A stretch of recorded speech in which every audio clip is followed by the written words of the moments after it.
thank you so much, and thank you for inviting me. I'm sorry we were a bit late arriving. The train congestion around Gatwick Airport meant we had a good view of Hawley Station for quite a long time. The fascinating place it is too, but obviously the construction of HS2 will solve all problems all over the whole country. So through £50 billion at a high-speed link somewhere else, it's bound to help Gatwick.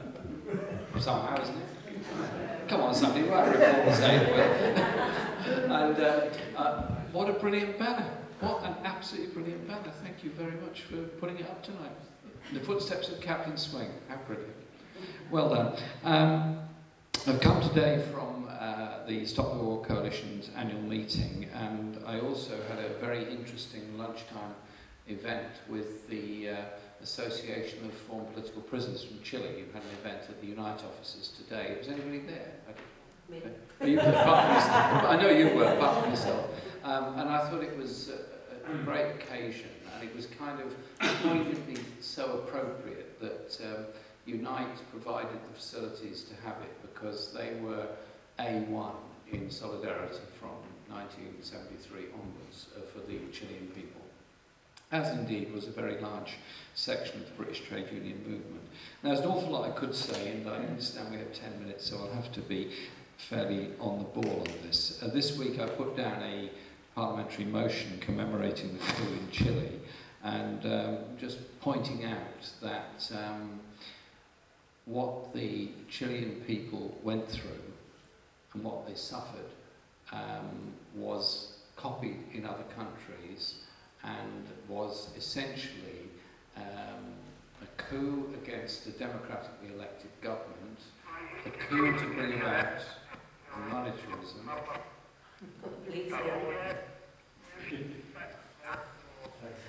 I think we're picking up somebody else here. Hello. Come in, MI5, we know you're there. MI5, MI6, somebody's there. God, you'd have thought they could afford a better technology. Shall I dispense? Okay, all right, I'll shout, okay. So what changed then was a whole narrative throughout Latin America, and I'll come back to that in a moment, but I just want to give you a couple of personal reminiscences and experiences first. I went to Chile first in 1969 as a young person.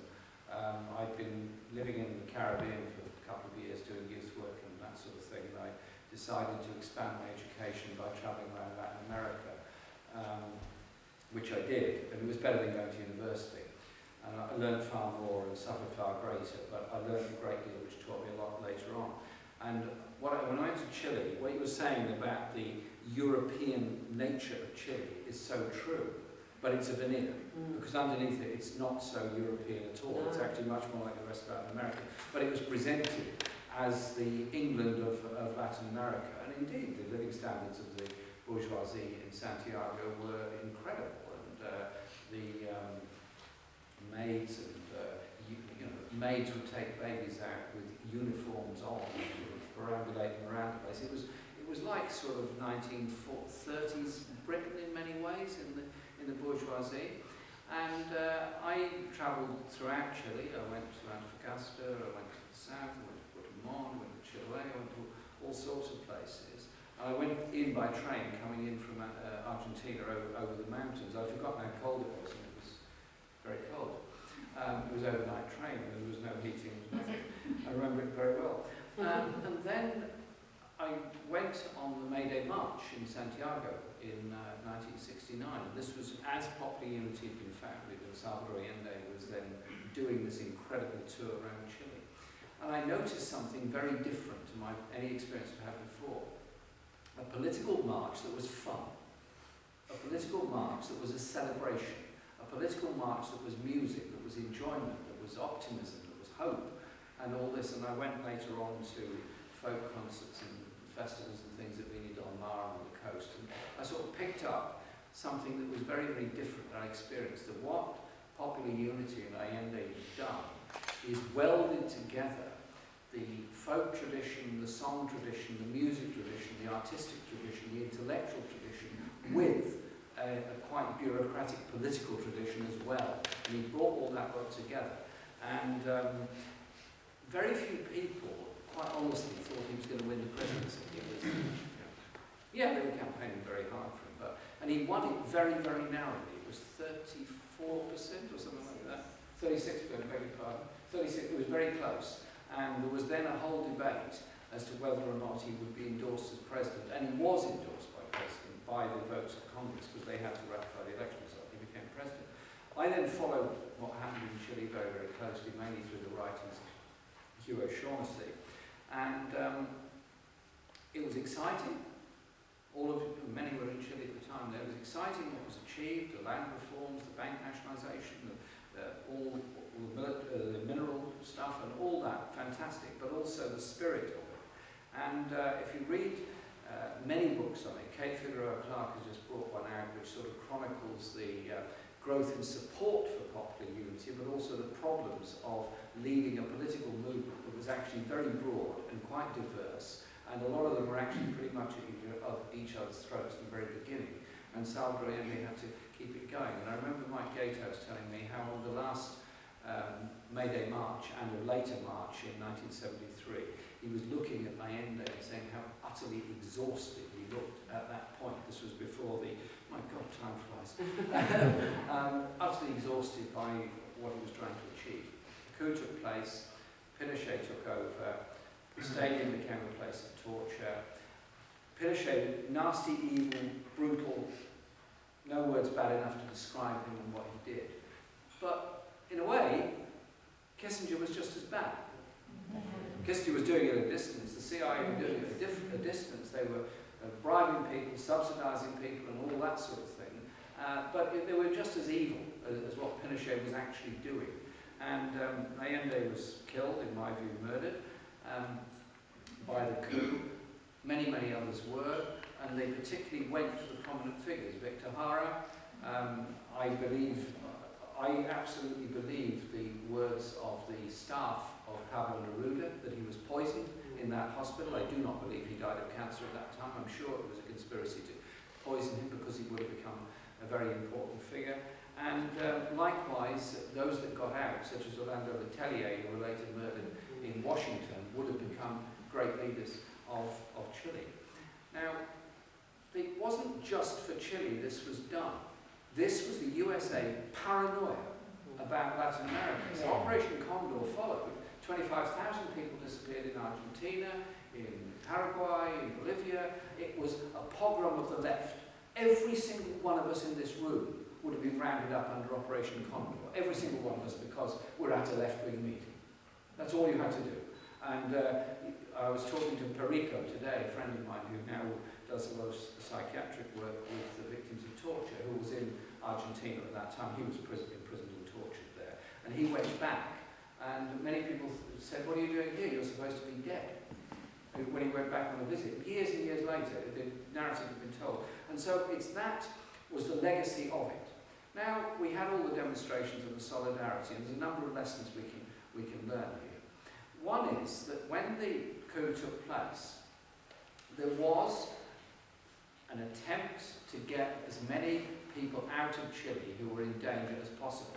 And so the Mexican embassy became a very, very important place, as did all the other embassies, particularly the Mexican embassy, became a very important place because many people lived in that embassy for months on end and were eventually given a laissez-passer via the UN and taken out and flown to Mexico City, and some went on to Cuba and other places. It was very, very important, that. But also, there was a UN program for refugees to come out.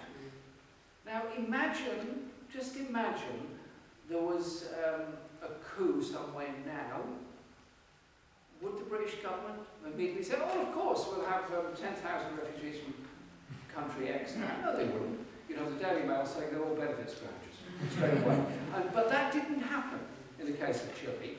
And indeed, as Chilean asylum seekers got to Britain, it was not easy, but it was quite possible to persuade local authorities that they should set housing aside for Chilean refugees. I was a party to that in Haringey. Time is flying very fast. It's difficult. And we managed to provide some housing, as did all the big cities, and the Great London Council, to its eternal credit, provided a very large amount of housing for Chilean asylum seekers. But those Chileans that came here also made an incredible contribution to the trade union movement, to the left in this country, and I represent Islington North, where the Chile Solidarity Campaign had its offices, and unfortunately they've now, that building, the former Red Rose Club, has now been demolished. The site is now owned by National Grid, who are building a thing there for electricity to be brought into the area, but I've negotiated with National Grid that they're going to put a mural up, or provide the money for a mural to go up on the wall of this edifice when it's finally constructed, which will be in commemoration of the work of Chile Solidarity Campaign. Yeah. So we'll do that, which is important. And obviously this is not going to be designed by National Grid. I don't trust them to design it. It's going to be designed by somebody else. Now then, a couple of other things to remember. Pinochet wasn't stupid. He was an evil bastard, obviously, but not stupid. And his relationship with Western governments was quite problematical in some ways, because there was the ritual condemnations of torture and denial of human rights. And I was eternally told by the Foreign Commonwealth Office when I was first elected to Parliament in 1983 that I shouldn't be so anti-Pinochet. There was a process of constructive dialogue that could easily take place. It was a very British thing. If only we'd stop the rhetoric against him, he would change his ways. And he would become a nicer man. And he would be fit to be invited to tea. Well, he did have tea with Margaret Thatcher, and I think with Bruce Forsyth later on. Welcome to each other's company.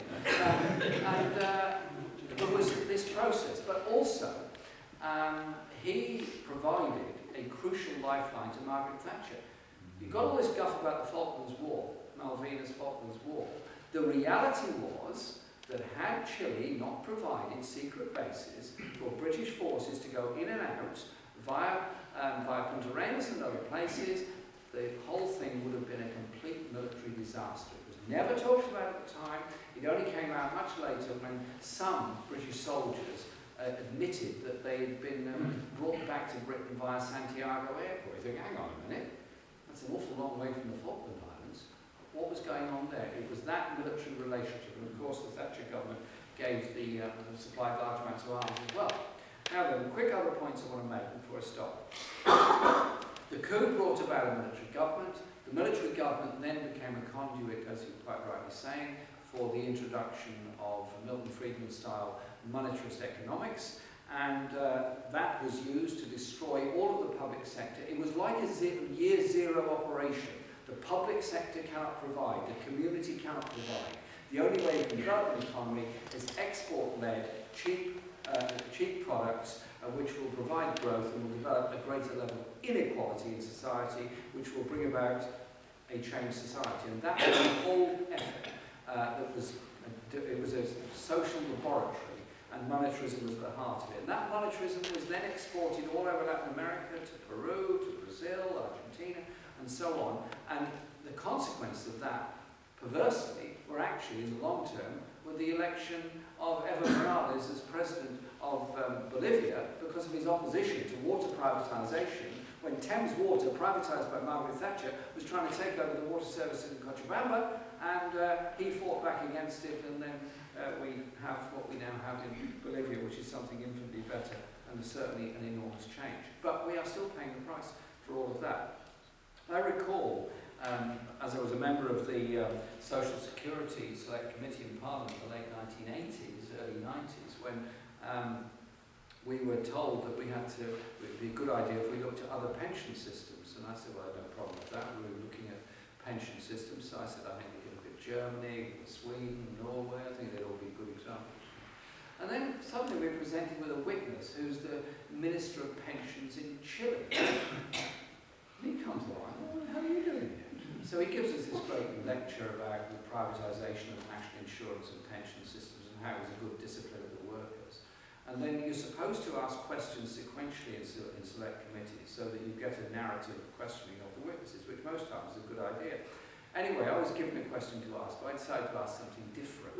So when it came around to my turn, they assumed I was going to ask something about the rate of return of pension investments or some guff like that. And I said, just a question I'd like to put to you.